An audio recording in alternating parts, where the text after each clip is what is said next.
নমস্কার, শুভ সকাল। দেখো আমার সকালবেলা রান্না হয়ে গেছে। প্রায় শিম, পটল আর আলু দিয়ে ভাজা করেছি। এটা নিরামিষ ঝোল।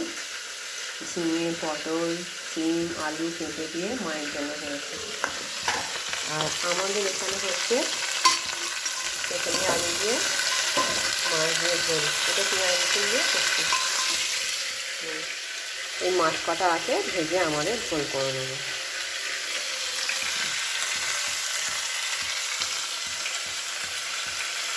একটু আদা বাটা দেবো।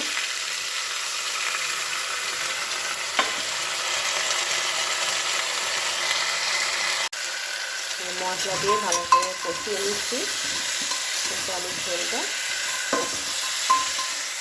এখানে কড়াই তেল হয়ে গেছে, আমি মাছটা ভেজে নেবো। মাছটা ভেজে নেবো ওর মধ্যে।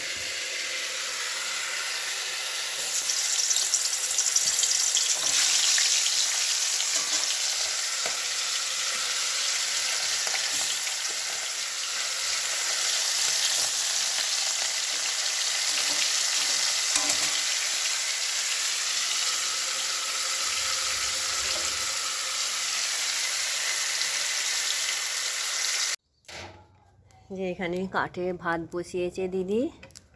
এই যে দিদি এখানে ভাত হচ্ছে। এই দেরি করে বসানো হলো। আমাদের সেই দিদি যে একজন ছিল, মানে আমার বাড়িতে আসতো, টুকটাক কাজ করতো, খাইতো, মারা গেছে। সেই জন্য এতক্ষণে খাবার বসাচ্ছি, মন ভালো লাগে। খেতে তো হবেই, কিছু তো করার নেই। আর অনেক দিনে একসঙ্গে আমাদের বাড়িতে এলে একসঙ্গে খাওয়া দাওয়া হতো, একসঙ্গে থাকতো, গল্প করতো, মানে বাড়ির লোকের মতনই প্রায় হয়ে গেছিলো। যাকে আর কী করবো, ভগবান ওরা আত্মার শান্তি কামনা করুক। ঠিক আছে, তোমরা আমার এই চ্যানেলটিকে সাবস্ক্রাইব করবে, লাইক করবে, কমেন্ট করবে।